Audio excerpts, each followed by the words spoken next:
You have seen reports, I presume, of the fighting that's going on in Donetsk. I'm wondering if you have anything to say about that. Well, first, let me, of course, I know we put out a statement from the Secretary yesterday about the successful elections this weekend, so I would point everyone to that. We look forward to, of course, working with President-elect Poroshenko and the people of Ukraine to build on this victory for democracy. In terms of the events over the weekend or the reports of violence, we certainly have been watching those events closely. We remain concerned about the actions of Russian separatists against civilians in eastern Ukraine. We support the efforts of the government of Ukraine to maintain calm and take steps to maintain order in their own country, and we remain in close contact with them as well.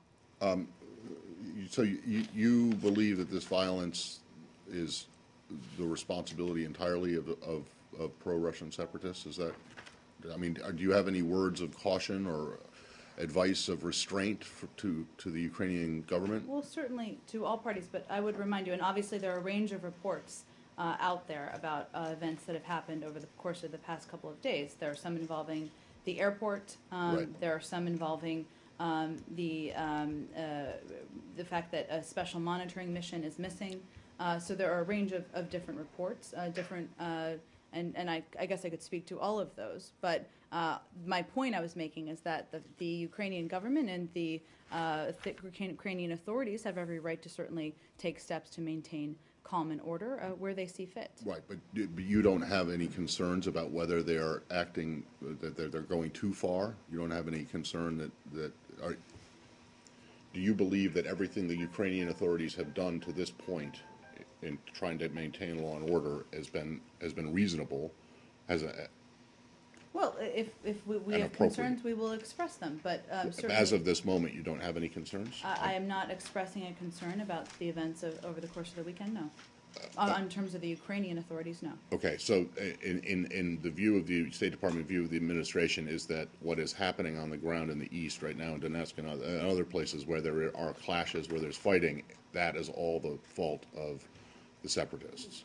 Well, again, Matt, they're the instigators? Obviously, they are certainly, we believe they're the instigators, yes. And we believe, and I think there's broad reporting on their involvement in what's happening at the airport or what happened at the airport over the course of the weekend. Okay. I think there's much question about that. But there are a lot of reports from my news organization, from others as well, that this isn't entirely one-sided. I mean, and the separatists, some of the separatist leaders say that that the Ukrainian authorities have been shooting at civilians, but you haven't seen that.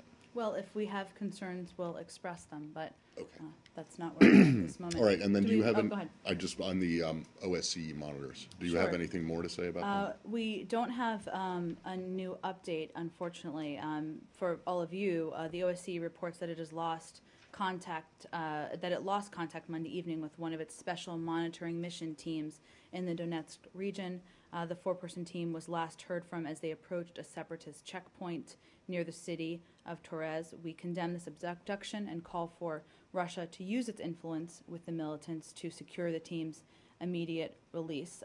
This particular team has been observing the situation across Ukraine since March to reduce tensions and promote security, so they weren't kind of a new election monitoring. Okay, but you're convinced, again, that that they have been abducted by the separatists? That's the...